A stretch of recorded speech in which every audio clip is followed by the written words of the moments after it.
All right, guys, we're going to spend just a couple minutes here going through the first couple slides of our nervous tissue lecture. I'd already recorded starting on, I think, on slide 5, so I'm going to just do the first couple that I forgot to do the other day. So I'm going to turn off my screen and start sharing my PowerPoint.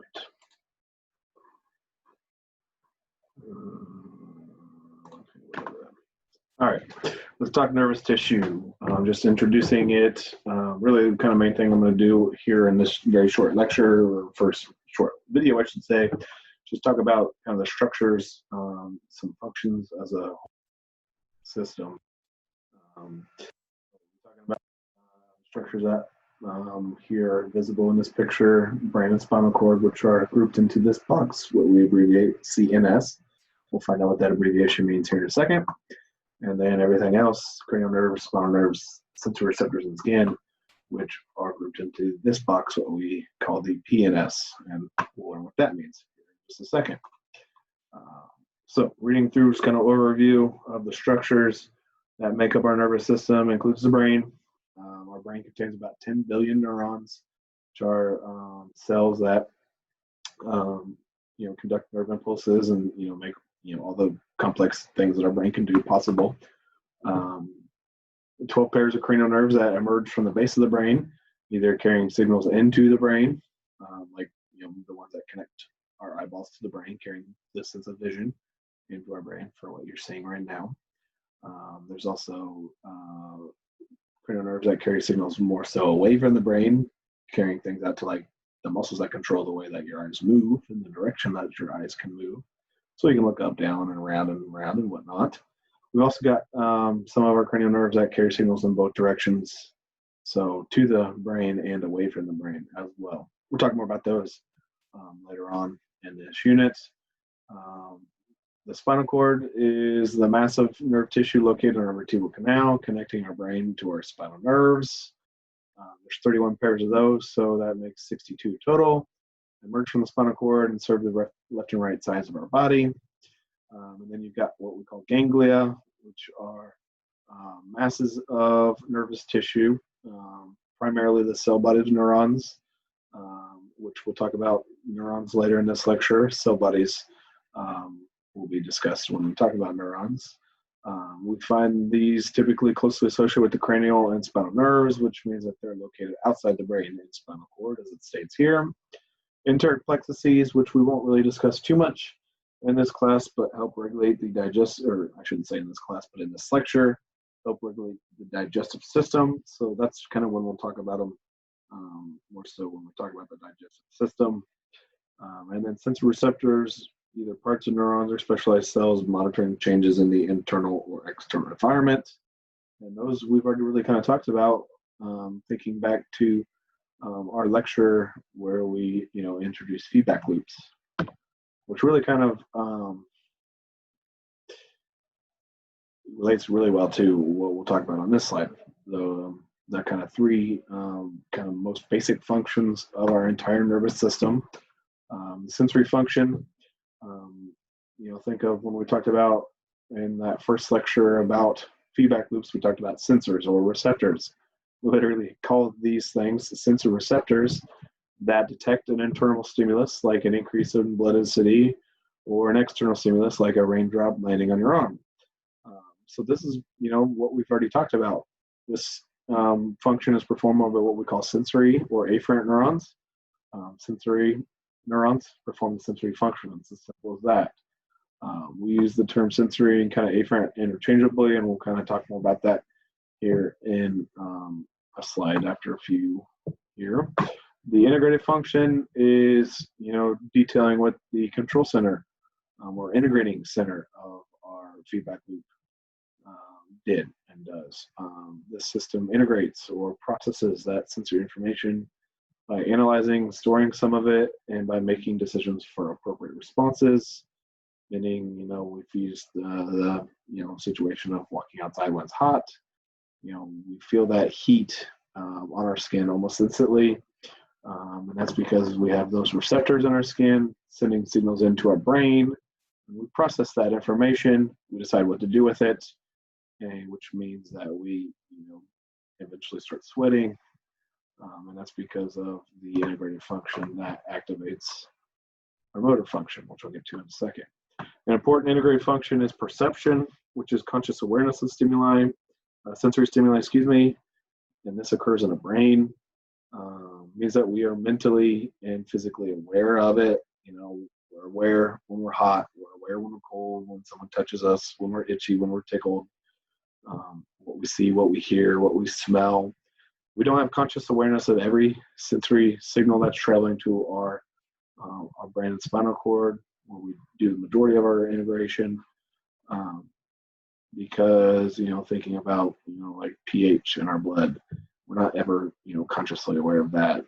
We're not consciously aware of when our oxygen levels are up or down, our pH, I already said, blood pressure, calcium levels, those kind of things. We are monitoring those all the time, but we just mentally we're not aware of that because they're kind of being done automatically for us.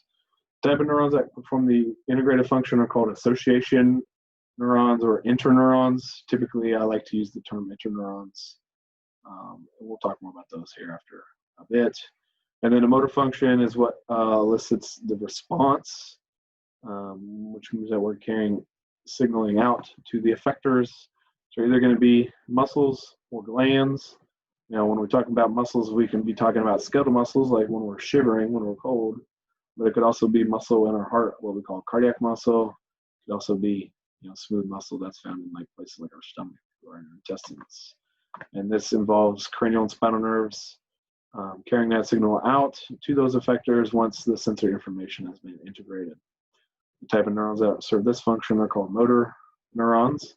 Hence the name motor function, also known as efferent, which like afferent sensory, we kind of use these terms interchangeably. These three basic functions of the nervous system occur, for example, when you answer your cell phone after hearing it ring. The sound of the ringing phone stimulates sensory receptors in your ears. There's your sensory function. Auditory information is subsequently related to your brain, where it's processed. The decision to answer the phone is made. The integrated function. Brain then stimulates the contraction of specific muscles that allow you to grab the phone and press the appropriate button to answer it. And there's your motor function.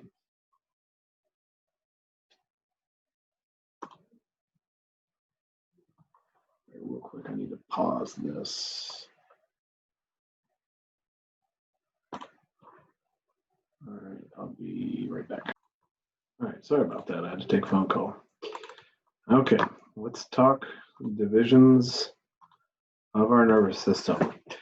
Okay, two main divisions of the nervous system exist, what we call the central nervous system and the peripheral nervous system, which if we go back to this first page, the abbreviation CNS is short for central nervous system. The peripheral nervous system is abbreviated PNS. So now you know what those are for, those boxes are representing. Central nervous system can be described as the structural and functional center of our entire nervous system. It consists of our brain and spinal cord, and the overall major function is to integrate and act as the command center of our nervous system. So this is where that integrative function takes place. Most often it's our brain, but in some cases the spinal cord can be the integrating center. The peripheral nervous system is all the nervous tissue that lies in the periphery or outer regions, so beyond the brain and spinal cord, which includes those cranial nerves and their branches, carrying impulses to and from the brain, spinal nerves and their branches carrying impulses to and from the spinal cord, ganglia that we talked about, small masses of nerve tissue located at the brain and spinal cord, mostly the cell bodies of neurons, and then sensory receptors, which are typically dendrites of sensory neurons. Can also be specialized cells in places like our eyes and our tongue, monitoring changes in the internal and external environment. Now, the peripheral nervous system can then be further subdivided, and it's based upon, or organized based upon the effectors being regulated. The effectors are things that are being controlled. There's what we call the somatic nervous system, associated with voluntary control, carrying information to and from our skeletal muscle. So things to really kind of focus on in that first, or that sentence on somatic, would be the phrase voluntary control. meaning that when we are doing something like contracting our skeletal muscles, we're doing it with, conscious awareness, purpose. As I move my mouse around, I'm contracting muscles in my hand, my arm to move my hand and arm. I'm meaning to do so, and I'm aware that I'm doing it. Okay? Skeletal muscle is the other kind of major thing here. That's the effectors in our somatic nervous system, things being controlled. I'm going to kind of skip over this. We'll talk more about sensory stuff in our next unit. So I will move on to the autonomic nervous system, which, unlike the somatic, which was controlled voluntarily, the autonomic is controlled involuntarily, and carries information to what we call autonomic effectors. First thing, I want to come backtrack and just kind of highlight here the term autonomic. I always tell students to think automatic, which is, what involuntary essentially means. When we control our heart, every time our heart beats, we don't have to, think and use our mental power to do so. We don't have to tell our sweat glands to produce sweat. Those things are automatically done for us, or involuntarily, which is fantastic.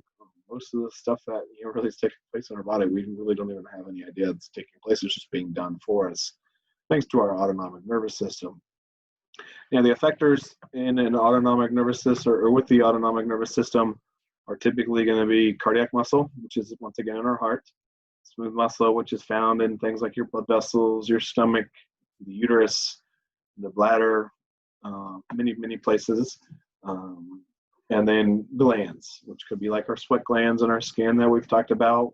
Could be salivary glands, could be digestive glands, could be endocrine glands. I mean, it's just lots and lots of different things. We can also throw in our adipose and other tissues, but really cardiac, smooth muscle, and glands are the ones that we kind of focus on the most. Now, the autonomic nervous system has kind of some subdivisions. These include the sympathetic and parasympathetic, which produce contrasting effects on things like our heart and our stomach and our bladder, for example, which is many of those internal organs. Contrasting means they kind of produce opposing effects. We can describe the response that our sympathetic nervous system activates as a fight or flight. It could be a life or death situation like a bear attacking us, where we have really kind of two choices. We can stay, fight that bear, or we can run away from it. So there's your fight or flight. Okay? In other words, what we need to do is perform physical activity or exercise, which is what running or fighting is. So we do everything to help us, contract our skeletal muscles, pump our heart faster. We release more blood or more sugar into our blood, break down glucose from our liver. We dilate our pupils. We start producing more sweat to cool the body. I mean, there are many things, and we're going to get into this in greater detail later on in the unit. Parasympathetic produces what we call a rest and digest response, meaning that what's active probably in you right now as you're watching this video, your heart rate's at a low stable level. You're not breathing super rapidly. You're probably digesting some food that you might have eaten, storing energy. That way, if we have a fight or flight situation kick in, now it doesn't necessarily have to be life or death like a bear chasing us, but we go to the rec or one center, we start exercising, or we go for a walk. We're gonna maybe have to activate that sympathetic division.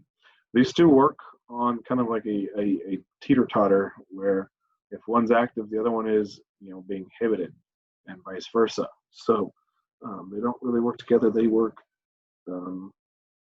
opposite one another.